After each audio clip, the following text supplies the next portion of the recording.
우리 옆 사람하고 같이 인사 나눕니다. 사랑합니다. 축복합니다. 한 번 더요. 그래도 즐거운 성탄 되십시오. 예. 힘겨운 한 해를 다 이제 빠져나오는 것 같습니다. 다음 주 한 주를 보내면은 2020년도 아마 여러분들 인생에 잊을 수 없는 해들이 몇몇 해가 있을 거예요. 그 해 가운데 아마 2020년도는 딱 대부분의 사람들에게 한 해로 자리 잡지 않겠는가 생각을 해봅니다. 코로나19로 인한 후유증들은 아주 다양하게 우리의 삶을 해쳤고 그리고 고통을 안겨주었습니다. 최근 전 세계가 코로나19 백신 개발에 온 신경을 집중시키고 있습니다. 사실 코로나를 예방하는 백신은 이미 이제 투약 단계에 들어선 것 같습니다. 물론 우려하는 목소리도 적지는 않지만은요. 어쨌든 예방할 수 있는 백신은 이제 어느 정도 윤곽이 드러나는 것 같습니다. 그러나 아직까지 치료제가 개발되었다라고 하는 소식은 들려지지를 않습니다. 사실은 예방도 중요하지만 치료제를 통해서 죽음을 막는 것도 매우 중요한데요. 예. 오늘 말씀해 보면 이스라엘 백성들의 팍팍한 삶의 현장들을 보여주고 있습니다. 정말로 힘겨운 이 삶의 현장. 예. 어떤 사람들 가운데는 죽겠다고 몸부림을 친 사람들도 있었을 거예요. 이렇게 살아서 뭐 하냐고 말하는 사람들도 있었을 거예요. 그러나 오늘 우리가 본문 속에 들어가서 보겠지만 그 속에서도 여전히 일하시는 하나님의 손길을 경험할 수 있다라고 하는 것. 코로나로 인해서 힘겨운 한 해를 살아온 것은 정말로 분명합니다. 특별히 사업을 하시는 분들이나 또 가게를 하시는 분들 매우 어려웠죠. 그러나 그 속에서도 또 다시 우리는 발견할 수 있는 것은 그래도 하나님의 손길은 여전했습니다 라고 하는 인생 고백은 우리 안에 또 은혜 속에서 나오는 것이 사실입니다. 자, 이스라엘 백성들의 삶의 현장으로 한번 우리 달려가 보십시다. 먼저 수르 광야로 한번 가 보실까요? 22절 말씀 보면은 이스라엘 백성들이 이제 홍해를 건너고 수르 광야로 들어가게 되었습니다. 모세와 이스라엘 백성들이 애굽에서 해방되었습니다. 그런데 그들에게 아직 파라다이스 낙원이 닥쳐온 것은 아닙니다. 바로가 금방 후회하고 추격해 오지요. 큰 군대를 이끌고 추격을 해 옵니다. 도망가던 이스라엘 백성들 앞에는 홍해가 가로막고 있습니다. 진퇴양난인 거죠. 그런데 그 속에서도 하나님의 역사는 여전했습니다. 하나님께서 홍해를 갈라주시고 이스라엘 백성들 홍해 물 가운데 난 도로 고속도로를 향해서 이스라엘 백성들을 안전하게 건넜고 그리고 애국 군대는 적군들은 다 그곳에 하나님께서 수장시켜 버렸습니다. 얼마나 감격스러운 순간인지 모릅니다. 그런데 이렇게 감격스러운 순간이 왔지만 이건 역시 고통의 끝은 아니었더라라고 하는 것. 고통의 끝은 아니었습니다. 하나님의 인도를 받고 이스라엘 백성들이 그 다음 이른 곳은 어디였는가 하면 수르 광야입니다. 광야입니다. 광야. 22절 말씀 보면은 그들은 사흘 동안 이 수르 광야를 이제 여행을 해야만 합니다.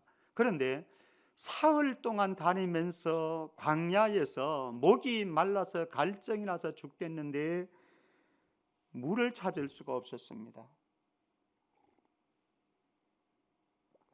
저도 지금 설교를 하는데 갈증이 나거든요. 물 한 잔 마시는 것이 얼마나 소중한지. 그런데 3일 동안 광야길을 헤매는 그 사람들의 입장을 한번 생각을 해보십시오. 그런데 물 한 잔을 마실 수 없는 목이 타들어가는 고통이라고 하는 것은 이루 말할 수 없는 고통이라고 하는 거죠. 사실 저와 여러분들이 한 해 지내온 것 생각하면 어쩌면 수르 광야에 사흘의 갈증을 경험하는 이런 순간이 아니었는가 생각을 합니다.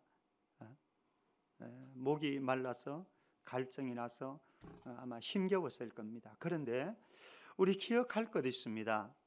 이 목이 타는 갈증을 경험한 수르 강야의 고통의 시간이 날들이 사흘이었다라고 하는 거죠. 사흘이었다라고 하는 것. 이게 무슨 말입니까? 하나님이 허락하시는 시간이었다라고 하는 거예요. 하나님이 허락하시는 시간이었다. 사실 저와 여러분들이 경험하는 코로나19의 이 고통스러운 참 어려운 터널은 빨리 지나갔으면 좋겠습니다. 저도 여러분들도 그렇게 되기를 갈망하고 있고요. 우리는 그렇게 기도하고 있습니다. 그런데 이건 역시 하나님이 허락하신 시간들이다라고 하는 거죠. 우리는 그 고통의 현장에 들어가면 이게 영원할 거라고 생각을 하거든요. 여러분들 지나온 세월들 한번 생각을 해보십시오. 어떤 해가 여러분들에게 너무나 힘겨웠던 순간들이 있을 거예요.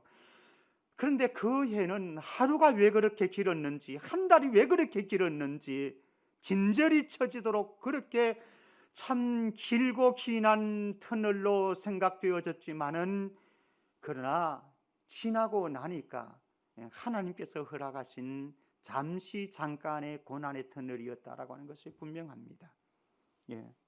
잊지 말아야 되겠죠. 자, 이런 타는 갈증 속에서 3일 길을 걸었습니다. 그 수르 광야는 진절이 났을 겁니다. 그런데 그 다음에 그들이 이르는 곳이 23절 말씀에 가면은 마라라고 하는 곳에 도달하게 되어집니다. 마라. 그런데 마라에 딱 갔는데 물이 있는 거예요. 이스라엘 백성들 아마 야단났을 거예요. 순간적으로 물을 그렇게 사흘 동안 갈증 속에서 목이 타는 고통을 경험하다가 물을 딱 발견하게 되어질까 하는 모든 사람들이 아마 통제도 안 됐을 거예요. 최근에 정부에서 3단계 격상한다고 그러니까요, 마트들이고 이런 데들이 야단났죠. 지금 뭐 사람들이 물론 예전에 뭐 일본하고는 다른 차원이 좀 있고 그렇습니다만은 이번에 보면은 많은 사람들이 모였다고 그럽니다. 왜? 나중에 이제 3단계 못 다니게 되어지면은 먹을 것 해결하기 위해서. 사실은 괜찮은데 그렇게 안 해도요. 어쨌든 이스라엘 백성들 입장에서 사흘길을 광야길을 걷는 동안 그렇게 목이 타는 갈증을 느꼈고 고통스러워했는데 물을 발견하니까는 모두가 우르르 통제되어지지 않는 상황 속에서 아마 그들은 달려갔을 수가 있을 것입니다. 그리고 물을 벌컥벌컥 마시려고 하는데 입에 넣었던 물을 그들은 다시 내뱉을 수밖에 없었다. 왜? 그 물이 써서 도저히 먹을 수가 없었더라 말씀합니다. 그래서 마라, 쓰다, 괴롭다, 마라, 쓴 물이라고 하는 거죠. 나오미라고 하는 우리는 한 여성을 알고 있습니다. 팔레스타인에 극심한 기근이 임했고요. 그 극심한 기근으로 인해서 도저히 팔레스타인 땅에서 그들이 살던 땅은 베들레헴 땅인데 도저히 살 수 없는 여건을 하고 판단 내리고 그들이 물이 있고 풍요로운 모압 땅을 향해서 고향을 등지고 내려갔습니다. 살기 위해서 갔지요. 고통을 해결하기 위해서 갔지요. 그런데 웬걸요? 모압 땅에 내려간 지 10년 만에 남편 잃었지요. 두 아들 잃었지요. 두 자부 모압의 출신의 자부 둘 가운데 한 자부는 자기 집으로 돌아갔습니다. 루시라고 하는 이 자부 한 사람과 더불어서 빈 털터리가 되어가지고 고향 베들레헴으로 돌아왔습니다. 사람들이 야단났겠지요. 10년 만에 보는 얼굴이니 얼마나 반가웠겠습니까? 그래서 그들을 환영했습니다. 그러면서 수근수근했지요. 그 속에서 나오미가 하는 고백 한번 들어보시겠습니까? 룻기 1장 20절 말씀입니다. 룻기 1장 20절 같이 한번 읽어보십시다. 어쩌면은 우리네 인생 고백인지도 모르겠습니다만은 같이 한번 읽어볼까요? 시작. 나오미가 그들에게 이르되 나를 나오미라 부르지 말고 나를 마라라 부르라. 이는 전능자가 나를 심히 괴롭게 하셨음이니라. 어쩌면 저와 여러분들의 고백이 아닌지는 모르겠습니다. 나오미라고 하는 이 이름은요, 기쁨, 즐거움, 희락 뭐 이런 의미를 가지고 있거든요. 굉장히 분위기가 좋은 분위기죠. 근데 나를 나오미라고 부르지 말고 나를 마라라 부르라 말합니다. 마라라고 하는 것은 이미 제가 말씀드렸듯이 괴롭다, 쓰다 이런 의미를 가지고 있습니다. 우리 인생이 생각해 보면 마라 인생이 아니겠는가? 사실 뭐 2020년도에는 코로나 때문에 코로나로 인해서 파생되어지는 문제들로 인해서 우리는 마라 인생을 경험하고 있지만은 사실은 어느 해를 생각해도 우리가 마라 인생이 아니었던 때가 어디 있습니까? 솔직하게. 저 한번 이렇게 생각을 해보았습니다. 그런데 우리가 그때 살아가는 삶의 현장은 모두가 다 마라 인생 같더라고요. 기쁨이 없는 건 아니죠. 즐거움이 없는 건 아니죠. 행복이 없는 건 아니죠. 그런데 생각해 보면은 사실 기쁨보다는 슬픔과 눈물과 고통이었던 가 더 많았던 것이 사실입니다. 그렇게 보면 우리의 일상생활이 어떻게 보면은 마라 인생이죠. 마라 인생길을 걷는 사람들이 하는 말 한번 들어보시겠습니까? 나오미가 이렇게 고백을 합니다. 이는 전능자가 나를 심히 괴롭게 하셨습니다. 전능하신 하나님께서 나를 괴롭히시니까 내가 별 수 있나? 뭐 이런 이야기입니다. 그런데 여기에서 우리는 전능자의 괴롭힘을 당할 수가 있습니다. 그런데 여기에서 중요한 것도 있습니다. 어쩌면은 우리 모두가 지금 팬데믹 상황 속에서 전능자의 괴롭힘 속에서 우리는 괴로움을 당하고 있습니다. 많은 사람들이 눈물을 흘리고 있습니다. 고통을 호소하고 있습니다. 그런데 여기에서 우리가 기억할 사실인데 전능자의 괴롭힘 속에는 그럴 만한 이유가 있더라라고 하는 겁니다. 그럴 만한 이유가 있더라라고 하는 겁니다. 그럴 만한 이유는 무엇이든지 여러분들의 인생에 마라의 인생을 걸어가는데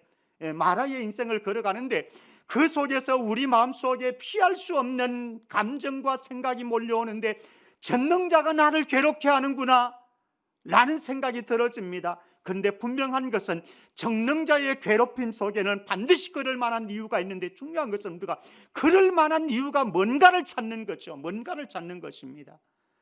코로나의 상황이 우리가 와서 코로나의 상황 속에서 우리는 괴롭힘을 당하는데 그러면은 왜 이런 사태가 발생되어졌는가? 그것을 우리가 발견하고 그렇게 되어지면 하나님 앞으로 나가서 배옷을 입고 하나님 앞에 회개할 수가 있겠죠. 그리고 하나님의 또 다른 은혜를 간구할 수가 있겠지요. 그런데 여기에서 또 하나 우리가 중요한 것 하나 있습니다. 전능자의 괴롭힘 앞에서 우리 기억해야 될 또 다른 하나의 사실은요, 전능자의 괴롭힘 이것도 하나님의 사람들에게는 보약이 될 수도 있다라고 하는 겁니다. 아니, 보약입니다. 사실 전능자의 괴롭힘이 기분 좋은 사람 누구 있겠어요? 흔쾌한 사람 누구 있겠어요? 기쁜 사람 누구 있겠어요? 그러나 전능자의 괴롭힘이 내 삶을 새롭게 변화시킬 수가 있다고 한다면 이거는 하나님의 징계가 되어지는 거죠. 우리 욥기 5장 17절 말씀, 엘리바스의 욥의 친구 엘리바스의 말인데요, 일리가 있습니다. 한번 들어보십시다. 같이 한번 읽어볼까요? 시작. 볼지어다 하나님께 징계받는 자에게는 복이 있나니 그런즉 너는 전능자의 징계를 업신여기지 말지니라. 물론 엘리바스가 욥에게 하는 말들은 사실 좀 문제성이 있습니다. 문제성이 있는데 그러나 일리는 있습니다.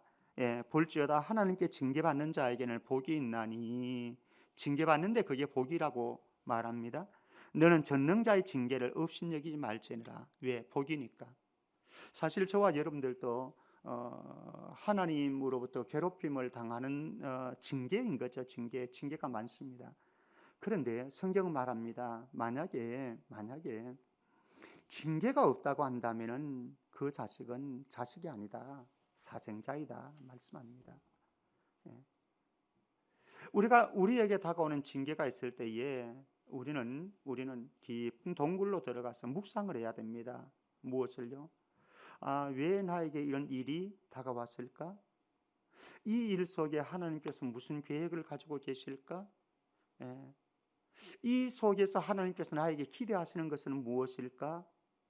그러면 살 길이 보이는 거죠. 이게 징계의 목적 아니겠습니까? 그래서 그 징계를 통해서 우리를 새롭게 만들고 변화시키고, 그래서 하나님이 기뻐하는 인생으로 살아갈 수 있도록 만드는 것, 이게 징계의 목적 아니겠습니까?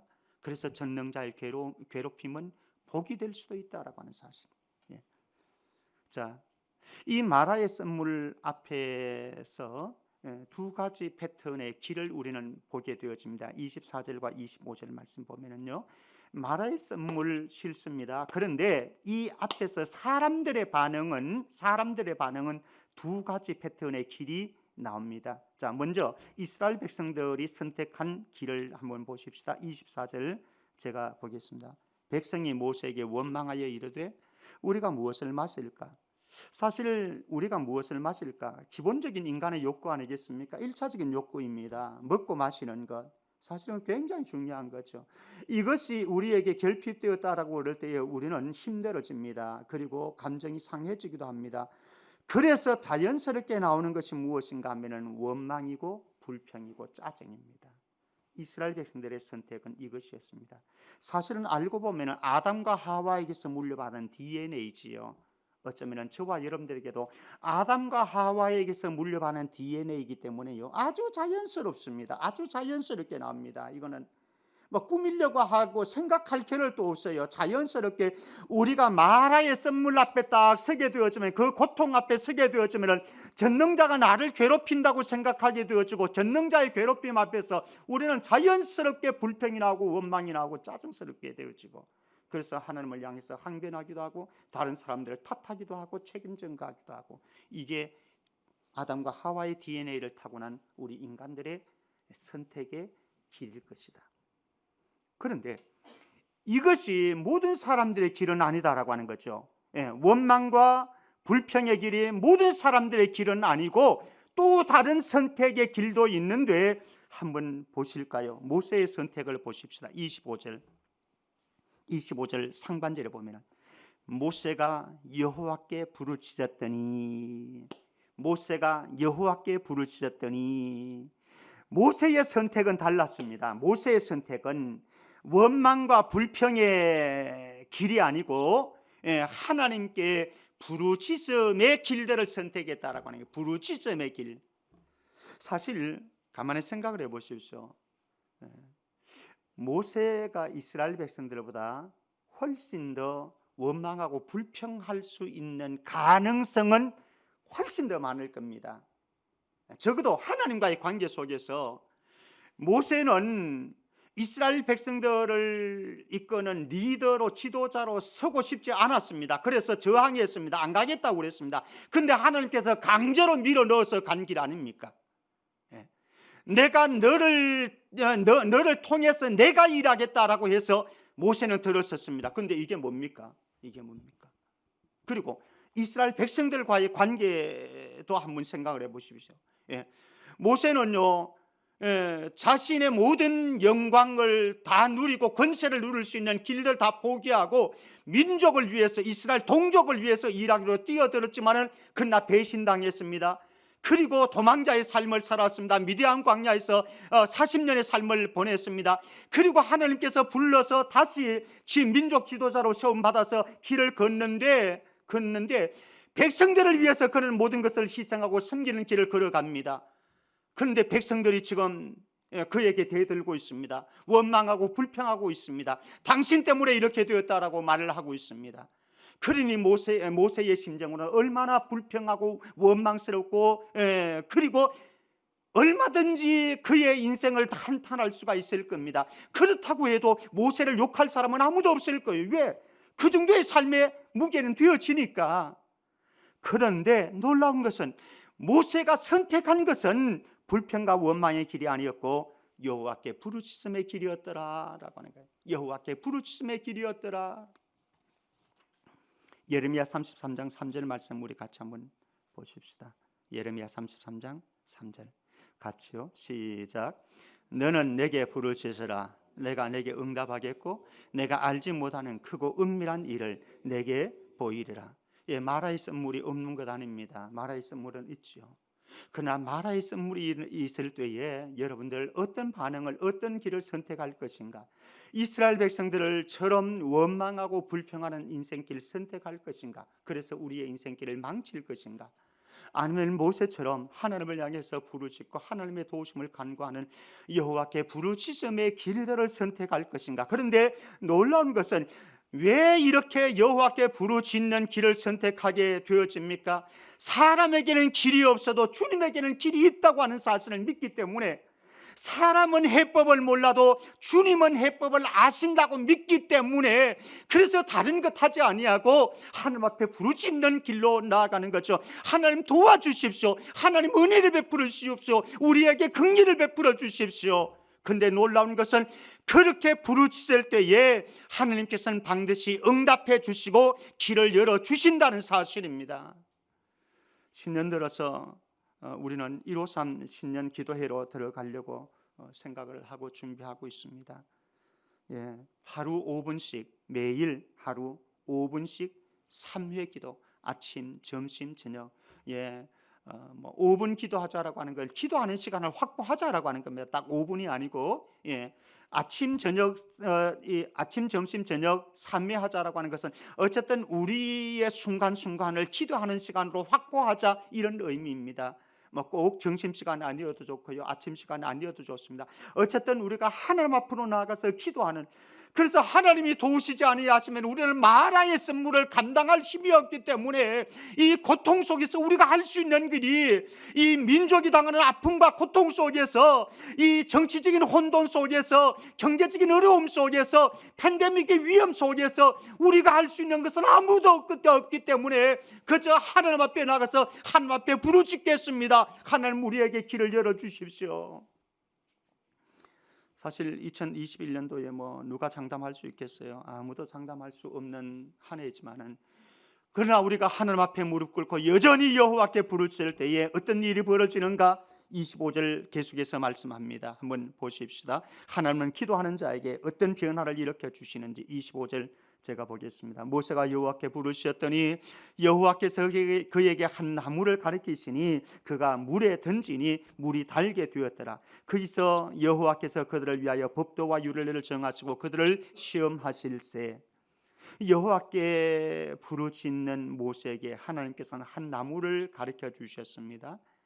모세는 그 나무를 이런저런 생각도 하지 않았습니다. 계산도 하지 않았습니다. 가능성의 여지도 생각하지 않았습니다. 그리고 하나님이 지시하신 대로 말씀합니다. 하나님이 지시하신 대로 그는 나무를 물에 던졌습니다. 그랬더니 놀라운 일이 벌어졌습니다. 써서 먹을 수 없었던 물이 단물로 바뀌어졌습니다. 사랑하는 성도 여러분, 저와 여러분들이 우리에게 부딪혀 오는 현실 속에 마라의 썰물이 우리에게 닥쳐올 때에 아무런 할 일이 없고 손을 쓸 수 있는 일들이 없지만 하나님 앞에 부르짖을 때에 하나님이 일하시는 줄 믿습니다. 그래서 하나님께서 마라의 썰물을 단물로 변화시켜주는 능력이 임하게 되어집니다. 여기 한 나무가 십자가로 해석을 하기도 합니다. 영적인 의미를 억지로 부여하려고 하면은 그렇게 해석할 수도 있을지 모르겠지만은 저는 십자가로 해석하고 싶지는 않고요. 근데 여기서 중요한 것은 무엇입니까? 한 나무 자체에 신비한 능력이 있는 게 아니에요. 한 나무 자체에 매달릴 필요성이 있는 게 아니에요. 중요한 것은 무엇입니까? 한 나무를 통해서 문제 해결의 능력을 가지고 계시는 하나님께서 역사하시고 변화시키는 능력을 가지고 계시는 하나님께서 역사하신다는 거죠. 한 나무를 통해서. 아무것도 아니에요. 한 나무는. 한 나무가 대단한 나무가 아니에요. 어떤 나무의 종류냐 이거 따질 것 없어요. 하나님께서 일하시면은 얼마든지 우리의 삶 속에 변화는 일어날 수 있고 문제 해결도 일어날 수 있다라고 하는 이 믿음의 확신. 사랑하는 성도 여러분, 그래서 우리 이렇게 기도하는 것 아니겠습니까? 2020년을 마감하는 우리 무겁습니다. 2021년도 발을 떼려고 하는 우리 무겁습니다. 그러나 우리의 삶 속에서 마라의 샘물이 있을지라도 하나님 앞에 기도하고 하나님 앞에 기도했더니 능력 많으신 그분께서 내 삶의 샘물을 단물로 바꾸어 주셨습니다. 이런 고백과 간증이 일어날 수 있는 2021년도가 되어지는 축복이 있기를 주의 이름으로 축원합니다. 자, 이 속에서 하나님께서 이제 시험하시는데요, 이스라엘 백성을 또다시 시험합니다. 25절 말씀 다시 한번 제가 볼까요? 모세가 여호와께 불을 썼더니 여호와께서 그에게 한 나무를 가르치시니 그가 물에 던지니 물이 달게 되었더라. 거기서 여호와께서 그들을 위하여 법도와 율례를 정하시고, 그들에게 법도와 율례를 주셨습니다. 왜요? 그들을 시험하시기 위해서. 이 시험을 통해서 하나님께서 기대하시는 바가 무엇인데요? 26절 말씀 우리 같이 읽습니다. 26절 같이요. 시작.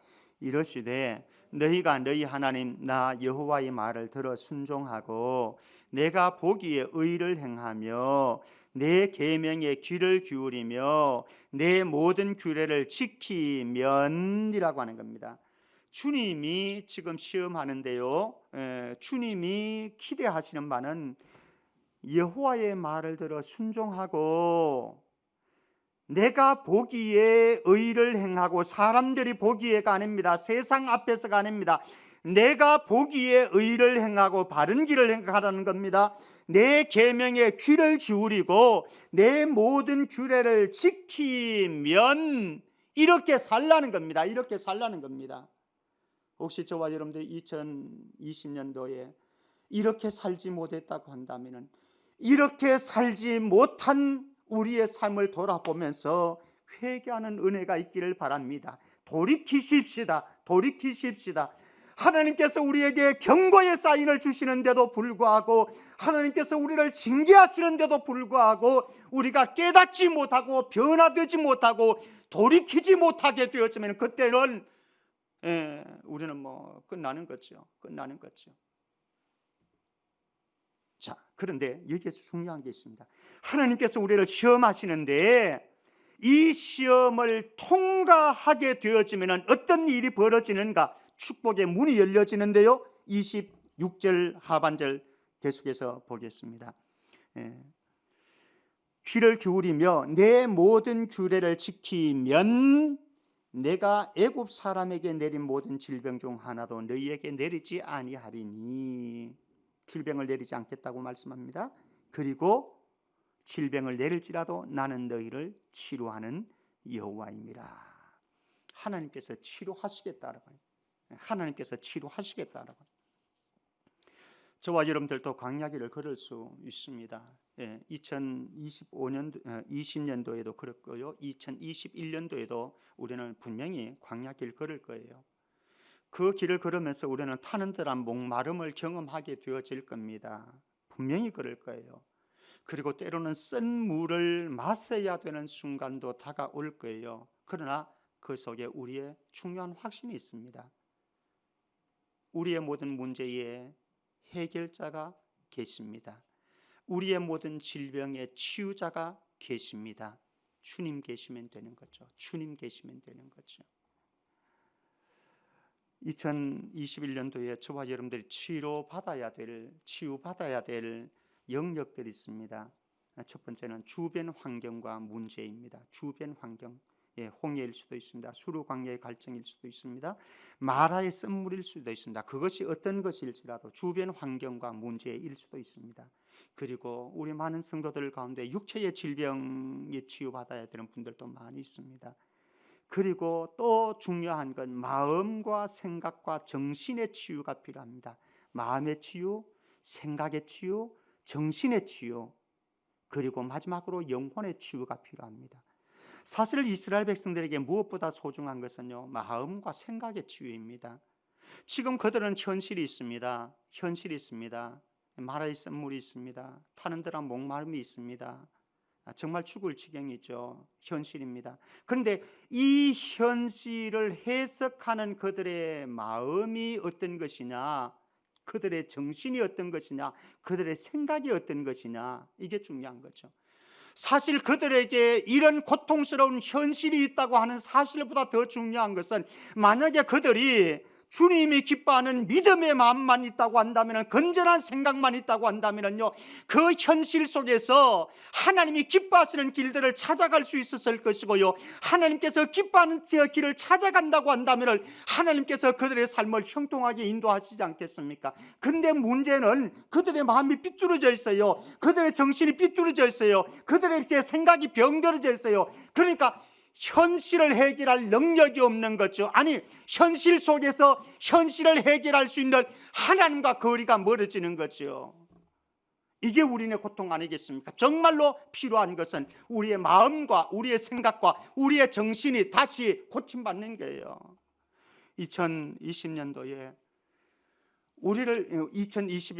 우리를 치유하기 위해서 상처 입은 치유자인 예수님께서 이 땅에 찾아오시지 않았습니까? 이분이 계실 때에 수많은 병자들을 고쳐주셨습니다. 그들의 인생의 현실들을, 환경들을, 주변 여건들을 바꾸어 주셨어요.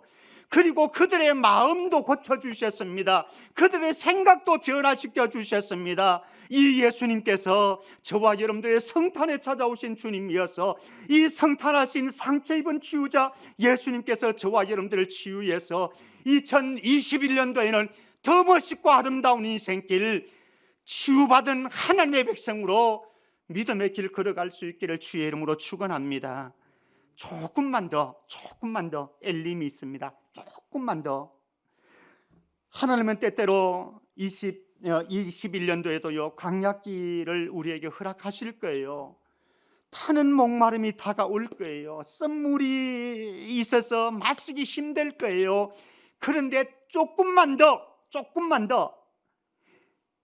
마라의 쓴물을 마신 지 9일 만에 엘림에 이르게 되어지는데요, 이 엘림이라고 하는 건 오아시스를 말합니다. 거기에 27절 말씀 보십시다. 그들이 엘림에 이르니, 엘림이라고 하는 큰 나무라고 하는 의미를 가지고 있습니다. 그들이 엘림에 이르니 거기에 물샘 12, 샘이 있습니다. 12개의 샘이 있습니다. 그리고 종려나무 이런 그루가 있습니다. 종려나무가 있습니다. 큰 나무입니다. 큰 나무. 거기서 그들이 그 물 곁에 장막을 치니라. 장막을 치고 휴식을 취하게 되어집니다. 수르 광야에서는 이런 시간들이 없었습니다. 마라에서는 이런 시간들이 없었습니다. 마실 물이 없었으니까, 쓴 물이었으니까 이런 장막을 칠 수 있고 휴식할 수 있는, 쉴 수 있는 공간들이 안 되었습니다. 그런데 9일 지나서 엘림에 도착했더니 그곳에 물샘 12를 하나님께서 예비해 두셨고, 종려나무 이런 그루를 하나님께서 예비해 두셨습니다. 사실 저와 여러분들이 살아가면서요, 수르 광야를 만나게 되어지고, 그리고 마라의 쓴물을 만나게 되어질 때는 너무 힘들어서 버티기 힘들다고 앙탈을 부를 때도 있습니다. 그리고 원망을 하고 불평을 할 때도 있습니다. 그러나 조금 더 기다리시고 조금 더 가시다 보면은 주님께서는 분명히 엘림을 준비해 두시고 그곳에서 장막을 치게 휴식을 취할 수 있도록 하시는 은혜가 있는 줄 믿습니다. 그러니까 섣불리 판단하지 마시고 결론 내뱉지 말아야 합니다. 요한복음 1장 14절 말씀입니다. 요한복음 1장 14절, 말씀이 육신이 되어 우리 가운데 거하신다라고 하는 게 텐트를 치고 텐트 안에 함께 거한다는 말씀입니다. 우리가 그의 영광을 보니 아버지의 독생자의 영광이요 은혜와 진리가 충만하더라. 저와 여러분들이 휴식할 수 있는 곳이 어디 있겠습니까? 저와 여러분들이 쉴 곳이 어디 있겠습니까? 저와 여러분들이 장막을 칠 곳이 어디 있겠습니까? 다른 곳에 있지 않아요. 팬데믹 속에서도 우리가 휴식하고 장막을 칠 수 있는 곳이 있는데 예수님의 품인 거죠. 예수님의 품인 거죠. 힘들면 힘들수록요, 예수님 품을 파고 들어가십시오. 예수님 품을 파고 들어가십시오.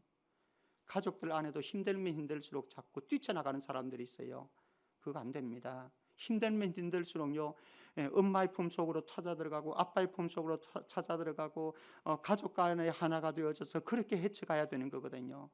우리의 인생이 힘들수록 주님께, 성탄하신 주님의 품속으로 찾아가면 거기에서 안식이 있잖아요. 거기에 쉼이 있잖아요. 거기에 주님의 위로가 있잖아요. 그런데 인생길을 살아가는 동안, 수르 광야를 거니는 동안, 마라를 거니는 동안 사실은 엘림에 갔다고 그럴지라도요, 이 땅에서 우리의 참 쉼은, 참 휴식전은, 안식전은 사실은 없습니다. 그래서 하나님께서 예비해 두신 것이 있어요. 요한계시록 7장 15절 말씀입니다. 요한계시록 7장 15절 말씀 같이 한번 읽어볼까요? 요한계시록 7장 15절 같이 시작. 그러므로 그들이 하나님의 보호자 앞에 있고 또 그의 성전에서 밤낮 하나님을 섬기매 보호자에 앉으시니가 그들 위에 장막을 치시리니. 여기 장막을 친다라고 하는 건 무엇입니까? 하나님의 임재 안에 있다라고 하는 겁니다. 하나님이 임재하신다, 하나님께서 함께 하신다, 하나님께서 다스리신다, 통치하신다, 이런 의미인 거거든요.